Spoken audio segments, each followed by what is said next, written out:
What's going on, everybody? Welcome to another FAQ Monday. I'm your host, Fluff. Thank you so much for watching, and today we're going to try something a little different. I'm going to answer the question, and then I'm going to have an envelope.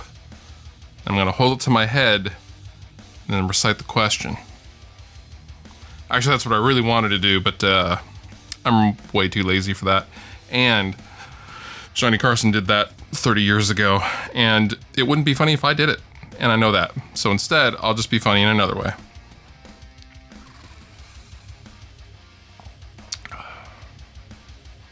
First question.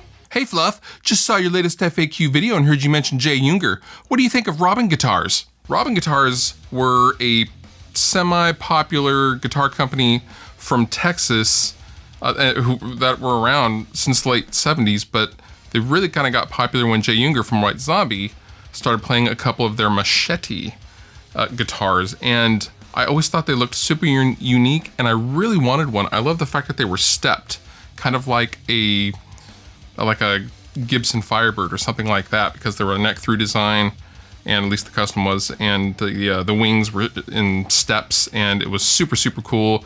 But sadly, Robin Guitars went out of business in, I think, 2010-ish. But you know, I would still love to get one. I do scour for a machete every once in a while, and you know, the hooker headers sticker that Jay had on his guitar as well.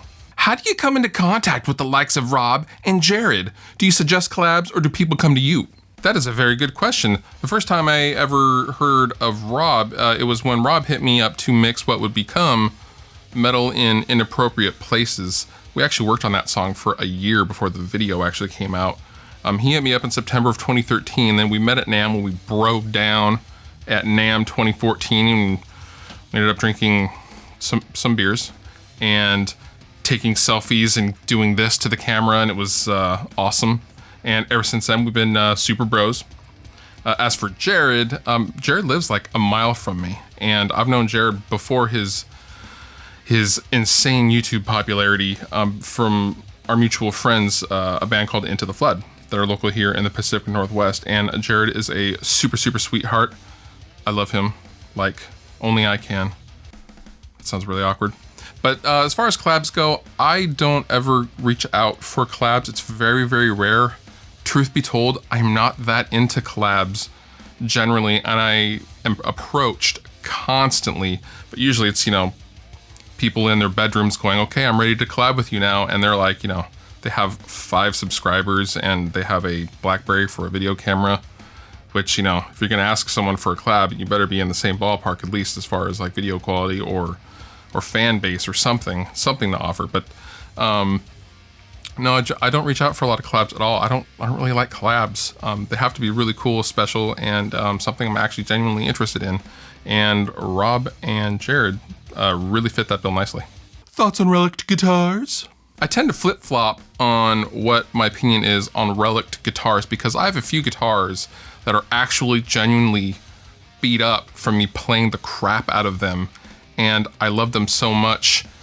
And when I see guitars that are Relic'd, you know, namely the ESP series and things like that you can commonly see in a store, I don't know. I think the wear and tear is kind of a badge of honor for the player, and you know, I get why people do it. Aesthetically, it's very, very pleasing to the eye, but I kind of think it should be earned. You know, those are battle scars, and they should be unique in some way. And I think, you know, maybe it's different with the Fender Custom Shop or stuff like that, but like the ESP road worn stuff, it's all the same wear patterns, and like, you know, the Hetfield Truckster is worn all the same, and that's kind of, it's maybe not for me, but I get why people do it. Which amp do you think is the best up to $2,000? Mostly for meta, of course, but with good cleans too. I want that voice in this comment. You know, the $2,000 price point is a very, very reasonable one for a decent, versatile tube amp. And I gotta be honest, all I've been playing lately is my Rev Generator 100, which is right around $2,000 with the MIDI foot switch. The Rev stuff does the cleans so well, and does the metal tones so well. It doesn't really require a boost if you don't want to.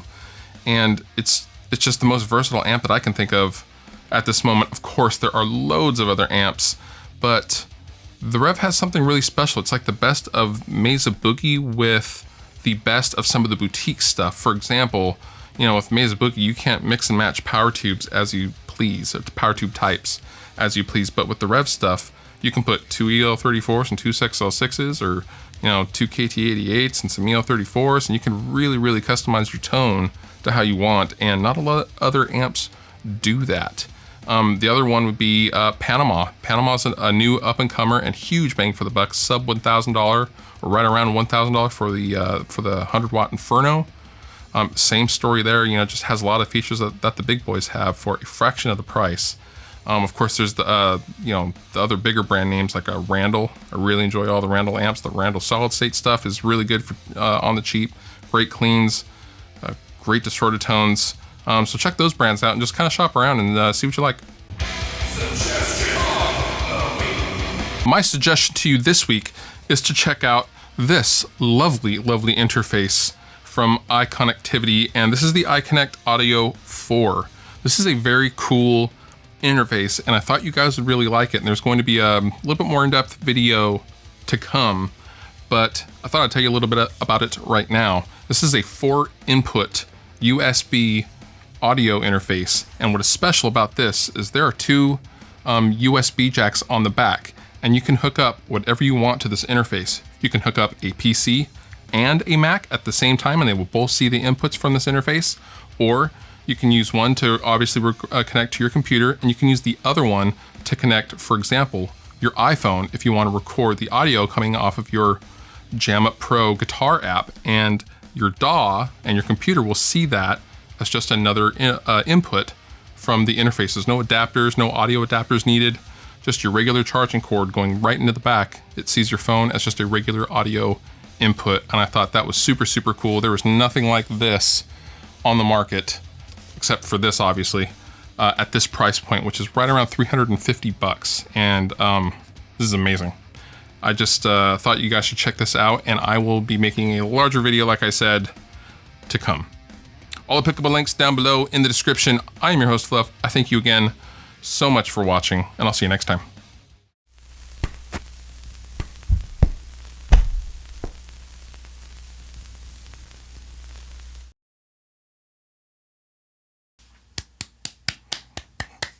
Check 1, 2. Hercules, Hercules. Check 1, 2.